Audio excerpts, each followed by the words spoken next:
दोस्तों अगर आपके वीवो के फ़ोन में कोई भी नोटिफिकेशन आती है तो साउंड नहीं बजता है, तो आप इस प्रॉब्लम को कैसे सही करेंगे इस वीडियो में हम आपको बताएंगे।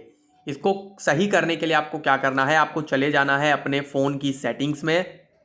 सेटिंग्स में जाने पर आपको इस टाइप का इंटरफेस मिलेगा। यहाँ पर आपको नीचे की ओर स्क्रॉल करना है और नीचे की ओर स्क्रॉल करेंगे तो आपको एक ऑप्शन दिखेगा ये वाला साउंड का, आपको इस पर क्लिक करना है।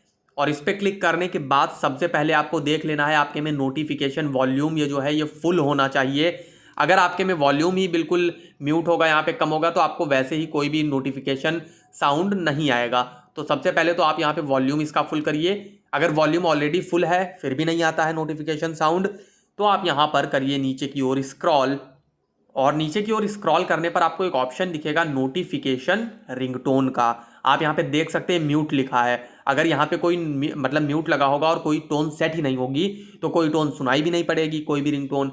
तो आप इस पर क्लिक करिए और इस पर क्लिक करने के बाद आप यहाँ पर कोई भी एक नोटिफिकेशन रिंगटोन सेलेक्ट कर लीजिए। जो भी आप लगाना चाहते हो आप क्लिक करके सुन लीजिए और जिसको भी आपको लगाना हो उस पर आप सिंपली क्लिक करके इसी टाइप से छोड़ दीजिए और आप बैक कर लीजिए। और उसके बाद आपको कोई भी नोटिफिकेशन आएगी आपके फ़ोन में आपको सुनाई पड़ेगी। अगर वीडियो से हेल्प हुई हो तो वीडियो को कर दीजिए लाइक, चैनल को कर लीजिए सब्सक्राइब एंड बेल आइकन को प्रेस, ऐसे ही और भी वीडियोस देखने के लिए।